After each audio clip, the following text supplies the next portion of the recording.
Namaste students, Hamesha खुश रहो बिटिया. I am JVN Dr. Neeraj Tholia, Faculty of Agriculture and Veterinary Science, Jyoti Vidyapeeth, Women's University, Jaipur. So today we are going to discuss the topic, the sociobiology. This topic comes under the subject behavioral science. So let's talk about what is that. So the sociobiology, what is sociobiology? So it is the biology of social nature of the animals or the birds. So it is the systemic study of the biological basis of social behavior. So under the sociobiology, we do the systemic study of the biological basis of social behavior. So whatever the social behavior the animals represent, we study the biological basis of that behavior under the sociobiology. So the term sociobiology was popularized by the American biologist Edward O. Wilson in his book The Sociobiology, The New Synthesis. So it explains animal and human social behavior in the light of biological aspects with the natural selection and the other biological processes. So how the behavior evolved, we uh, the we assume that the biological phenomena like the natural selections are behind the representative behavior of the animals. The central motivators in animal struggle for survival, uh, in gene transfer through successful reproduction, and the animals will behave in ways that maximize their chances of transmitting copies of their genes of succeeding generations. Means the gene transfer is the biological basis, and the animals through the reproduction they want to transfer their genes so that the new generations will come. So uh, they adopt various methods, and they behave to maximize this phenomenon. What is the phenomenon? The gene transfer.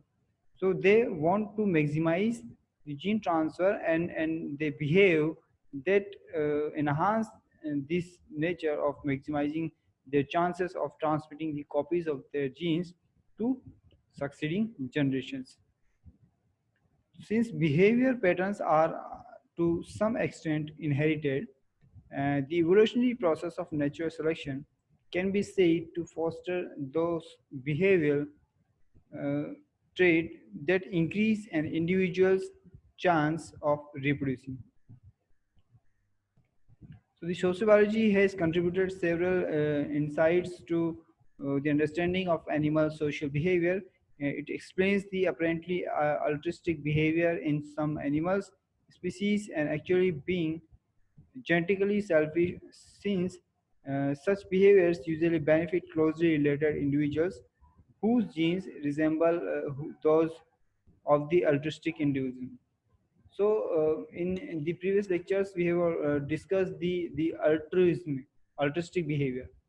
So, what is that? That they save or they think for the benefit of the other individuals than themselves. So, if there is a phenomenon uh, in which is found in the animals, is the selfish gene. Selfish gene means in the biology it is described as the genes which are closely related. Means the humans are very closely related to the chimpanzee. Okay, so they share some genes, and the similar genes are responsible that the many times it is seen that the chimpanzee take care of the children of the human being. So why they show this type of behavior? Because of the selfish gene. Because the gene they have, we also have the same gene. So the expression of the gene is there. That's why they behave the altruistic behavior. So this insight help explain why soldier ants sacrifice their lives in order to defend their colony, or why workers honeybee in a hive forego reproduction in the order of the help their queen reproduction. So like chimpanzee, there are other examples also, which are seen in the ants or in the bees, that in the bees there are three type of the population, the male, female and the drones. ठीक है, तो in the that population, the males are generally the workers, and they take care of the eggs of the female.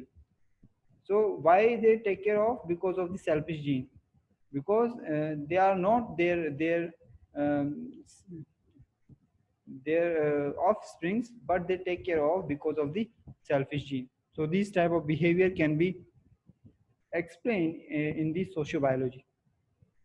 So sociobiology is more controversial, however, when it attempts to explain various human social behaviors. So in terms of their adaptive values for reproduction, many of these behaviors, according to one objection, are more plausibly viewed and culture constructs or the evolutionary byproducts without any direct adaptive purpose of their own. So the some sociobiologists, Wilson in particular, have been accused for attributing adaptive values to various widespread but morally objectionable behaviors. So thereby justifying them as natural or inevitable. Defenders of sociology reply that at least some aspects of human behavior must be biologically influenced, so that evolutionary explanations of human behavior are not defective in principle, but should be evaluated in some way as their scientific hypothesis, and that sociobiology does not imply strict biological determinants.